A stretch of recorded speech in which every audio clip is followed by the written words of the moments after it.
헌재나 민주당 그러니까 지금 국회 측에 굉장히 일격을 가했다 저는 그렇게 봅니다. 정치인을 체포하라고 지시했다거나 무슨 뭐 비상 입법 기구를 설치하라고 했다거나 뭐 이런 여러 가지 온갖 낭설들 가짜 뉴스들이 막 횡행했잖아요. 그게 사실은 내란 입증의 중요한 증거인데 그 부분을 어제 윤 대통령이 나와서 중요한 몇 가지 쟁점에 대해서 전부 부인을 했어요. 본인이 나와서 먼저 부인을 해버리면 이제 국회 측에서는 그걸 자기들이 주장을 해왔으니까 그 주장을 다른 증인들에 의해서 입증을 할 수밖에 없어요. 근데 그 증인들이라는 게 윤 대통령하고 직접 만난 적도 없고 통화한 적도 없는 사람들이 지금 누구한테 들었다 그러면서 하는 헛소리 하는 거거든요. 지금 입법기구 쪽지 얘기도 최상목 대행조차도 자긴 그런 거 본 적이 없다.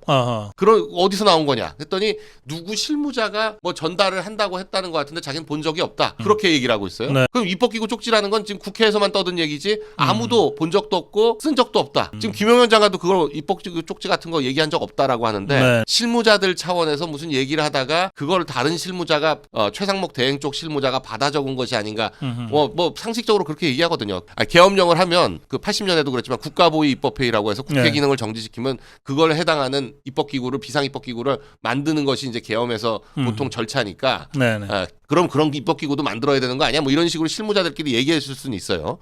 그런 게 지금 그 과도하게 국회 측에서 그런 몇 가지 꼬투리를 가지고 그걸 설치하려고 했다. 국회를 정지시키려고 했다는 유력한 증거로 삼으려고 했는데 대통령 스스로가 자기는 그런 말 한 적도 없고 지시한 적도 없고 아무것도 한 적이 없다. 그 뉴스 보고 처음 알았다. 그렇게 얘기하니까 그럼 이제 그거 입증하려면 한두 명이 증언해가지고 될 문제가 아닌 겁니다. 시간이 많이 걸리겠네요. 그러니까 그 윤 대통령의 진술이 1시간 40분이었지만 굉장히 의미심장한 게 저기서 부인한 내용들 주요한 내용들이 한 대여섯 가지가 되는데 그 한 가지 한 가지마다 입증하려면 제가 볼 때 증인이 적어도 10명 이상 나와야 될 문제들이고 제가 볼 때 2월 말은 지금 이제 물 건너갔습니다. 무조건 물 건너갔고요. 지금 벌써부터 신청된 증인들 숫자가 윤 대통령 측에서는 지금 뭐 1차로 25명을 신청한다고 하니까 네. 국회 측에서도 처음에 12명으로 한다고 그랬다가 이재명이 하도 닥달질하니까 5명으로 줄였거든요. 근데 그렇게 5명으로 줄이면 입증할 수 있는 게 아무것도 없어요. 헌법재판관들도 답답하겠네. 답답하죠. 손발이 맞아야 뭐 모두 해먹죠. 네.